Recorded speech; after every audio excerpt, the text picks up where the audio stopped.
Motherfucking King James and his Brian, what's happening? Hey, bro, make that call, bro. Tell them they need to make a decision, bro. They gotta make a decision, man. Y'all gonna make me bring Brian in the live, bro. Hold on, man.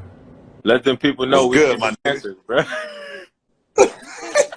We need answers right now, bro. Yo, you got me on your live looking hella rough right now. Hey, look at me. I keep a perfect fade. Yo, I'm I looking know. crazy. Hey, listen. When I seen you, I was like, I'll hop on with you real quick. You gonna be ugly? You gonna be ugly with me, bro? Yo, I'm like, hey, yo, we the ugly twins right now. I'm like a wolf. Fuck it, bro. Fuck it. Oh well. Oh well, huh? Chilling, bro. What you on? Man, I'm here with the family, I'm here with the wife and the in-laws, man, playing some cards, just shooting shit. Bro, tell them I said what's happening, man. They can hear you. How y'all doing? What's going on? Yeah, bro. I just start getting off this red wine, man. I usually don't. Listen. Look. You know, listen. I stay with a glass. You keep a glass, huh? You know me. I'm gonna keep a glass of that red. Man, bro. I just start getting off the red. All right, well, let me know when you yo, listen. You in Oregon too? You in Portland? So yeah, they make some great red wines up there. Yeah, they do all the little Willamette, all the stuff. Pop sent me some of his stuff too, but I just start getting into it, so I'm finna dive into it, bro. I'm getting old. I gotta get off the I gotta get off that dark. Gotta get off the hard liquor now. I gotta get off that dark. Well, let me know if you need some labels. I can send you some names and stuff. Put in your cellar or put in your crib. You know, if you want to try. Yeah, for sure. Yeah, we can do it. I'll let you know though. I text you so you can send them to me. All right, for sure. Let me know. All right, bro. Tell the family I said what up. Yeah, for sure. My G. Me and Brian, we the ugly twins. We the ugly twins, bruh.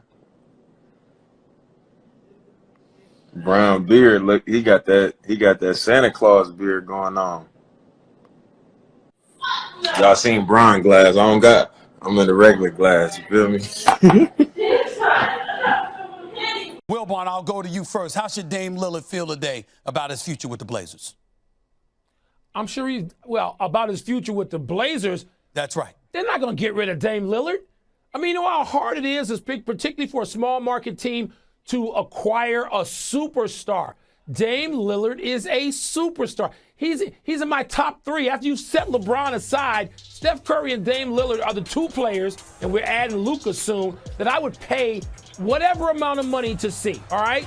So you get rid of Dame Lillard? No, you better find people to put around Dame Lillard and maybe a defensive coordinator. I'm not saying you got to let Terry Stotts go. There are defensive aces. There always are in this league that can be on your bench. You better find one of those, or you're going to have to find a couple of players that whether it's through free agency, and I know it's not a destination, or trade, or draft, keep Dame Lillard.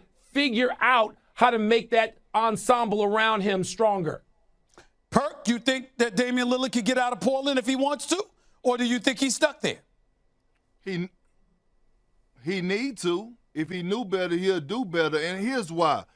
Damian Lillard has been carrying this organization for the last 8 years, okay? And he's been doing everything he's supposed to do as a superstar. You know what this situation remind me of? Of Kevin Garnett when he was in Minnesota. And guess what? They're at the same point of their career, same age, where KG had been carrying the Minnesota Timberwolves. And what did KG say at his Hall of Fame speech? The one regret that I had is that I didn't come to Boston earlier. And I don't want Damian Lillard to have that same regret. It's time for him to move on because no one is going to Portland. That is not eye candy to the basketball world. Guys, I've been expressing the same sentiments for the last 2 years or so. I spoke to Damian Lillard a couple of hours ago. He was absolutely devastated, virtually speechless because of what happened last night. He said, I gave it my all. I put my heart into this. I wasn't casting aspersions at the Portland Trailblazers, any of my teammates, or anybody else. I'm just sick of this. This hurts so damn much because I give my all to it. And that was all that he had to say on this matter. I feel bad for him because I don't see any marquee free agents coming to Portland to help him deliver a chip. And that's why I think, Wilbon, he's got to find a way to get the hell out of there. That's just my personal opinion. He's an incredible asset. You could potentially move him and get tremendous assets in return for him. But I think him staying there, I don't know if he's going to get what he wants. Or you can get some assets and put them around him. Let management do the same work, resources, get some people, put them around. You get rid of Dame Lillard, as Shaq once said about Sacramento after they lost, they're going back to expansionism. That's where Portland's going to be for a while if they let Dame Lillard go. Man, keep Dame Lillard. If you're management, you better find a way. Hey, Perk, check it out. Both of us got to stand down, not only because Wilbon might be right, but also because that's a pretty damn good Shaq imitation. That was pretty good, Wilbon. I got to give it to you. With the Lakers for a second, Woj, because LeBron wasn't the only superstar who exited the playoffs last night. Actually, I'm moving on from the Lakers because I want you to listen to a disappointed Damian Lillard last night when asked about Portland's offseason changes. Listen to this.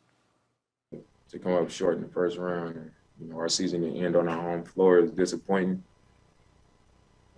That's as far as I am with it right now. I'm not really thinking about none of the other change or whatever, man. We'll see what happens, but I haven't even thought that far out. Lillard also posting this on Instagram using lyrics from the late, great Nipsey Hussle. How long should I stay dedicated? How long till opportunity meets preparation? Woj, what will this offseason look like for Lillard and the Blazers?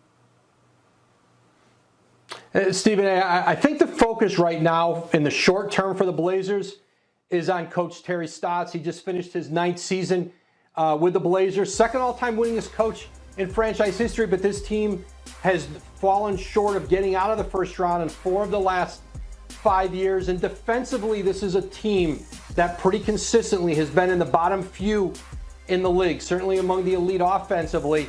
And so I think it may be difficult for the Blazers to move forward with Terry Stotts. They're having those conversations right now, but I do think there was a belief in Portland that with a beat-up Denver team that was missing several of their key players, that they had the talent perhaps to be more competitive and to perhaps maybe gotten out of that first round. They may have a difficult time moving forward, but we never have a difficult time moving forward because you always providing us information that lets us do that. Thanks a lot, Woj. Always appreciate you big time. Thank you so much. Thank you, Stephen. I'm looking at you right now. You're averaging nearly 26 a game, 7 assists a game.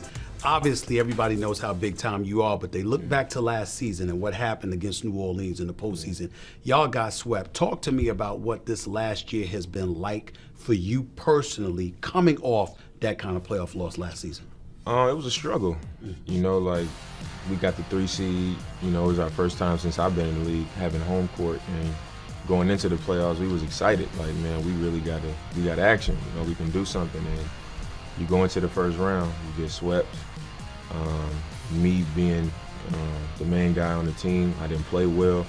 So, I knew that everybody was going to come down on me. I knew it was going to come on me. And I think one of the good things about it is I know I can handle it. When we talk about league MVP candidates, we talk about Giannis in Milwaukee, Greek Freak. We obviously talk about James Harden. We've talked about LeBron before he went down, got injured. Not only do you look at your numbers and see 26-7, you see a 50-win season by the Portland Trail Blazers. Nurkic has gone down. CJ has gone down. And if you look at your career numbers, they're not just damn good numbers, they're actual Hall of Fame numbers. So have we reached a point where it's time for us to start talking about Damian Lillard in terms of recognizing the fact that we haven't given you enough credit? Do you think about things like that at all? I used to a lot more. Now I look at it and, I talk to, one of our coaches on our staff, one of our older coaches, Dale Osborne. And sometimes me and him, after practice, I'll be shooting and we'll sit there for an hour and we'll talk. And I'll be like, man, when I'm looking at it, I'm like, okay, Giannis, rightfully so. He having a great season, the #1 team in the league. James, obviously, what he's doing is unbelievable, averaging 36. Nobody did that since Jordan, I don't think. So, they getting the credit and the recognition that they deserve. But I always ask him, why? We winning games. I'm not sitting out games for rest. And all this other stuff, I'm showing up every night. I don't make up no excuses and all this stuff. I just go get the job done, and I produce night after night after night after night, year after year after year.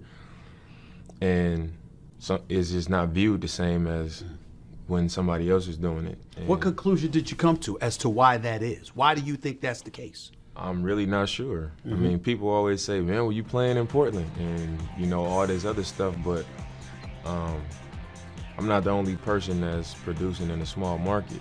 Knowing you the way that I do, one would think the player in your position would say, all right, I'm in a small market. So a New York or LA, like somebody like me constantly brings up, and to your credit, you always say, stop.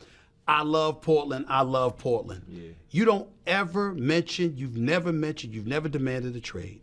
You've never thought about moving on like so many of these other marquee players have talked about moving on from their respective teams to sort of join one another. Why haven't you ever done that or thought about doing that? I mean, for me, I love what my situation is. You know, I don't take my position for granted. I know that, you know, this is the organization that drafted me. They've always done right by me. And just the investment into the community that I play for, you know, the relationships that I've built, and you know, what we have, the environment that we've created, I'm just hooked to that.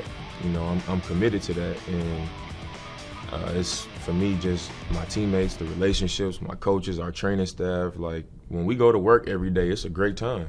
And, you know, I would hate to, I guess, make a decision based off what everybody else thinks I should do, and then I go somewhere else and you can't have that environment back. You know, you can't turn back. So it's like, I value that, you know, to that high of a level, to where it's like, man, you know what, I'm willing to live with whatever result I get out of, you know, being committed to, you know, what we've created. So with that being said, Damian Lillard is one of those dudes that's in position to sign one of those big-time max deals this summer. Is it safe to say you ain't thinking about going anywhere else? Why would I be? I mean, I don't even think it makes sense at this point, especially, like I said, when the relationship with me and the Trailblazers has been what it's been, how I feel about the people that I work with every day, and then that type of opportunity, that type of money. You know, I think it's so many other things you got to take into consideration. Like, I got a kid, I got a family, like, I got people that's, you know, not dependent on me, but people whose lives I can change. You know, I can make a difference in the place I grew up. You know, it's a lot of things that can be changed or can be impacted based on, you know, my one decision. You got players recruiting to their respective franchises. You trying to recruit anybody to Portland? I mean, are you that kind of guy that you get on the phone, pick up the phone, try to get people to come to Portland? I mean, I'll say this, I watch pretty much every game. Like, if it's a game day for us, I'm getting to the arena early and I'm watching games on the screens. There's 5 games on or whatever. After the game, I go watch other games. If we're not playing, I'm on League Pass flipping through every game. So I'm very aware of a lot of players in the league, you know, even guys that aren't stars or main guys on teams.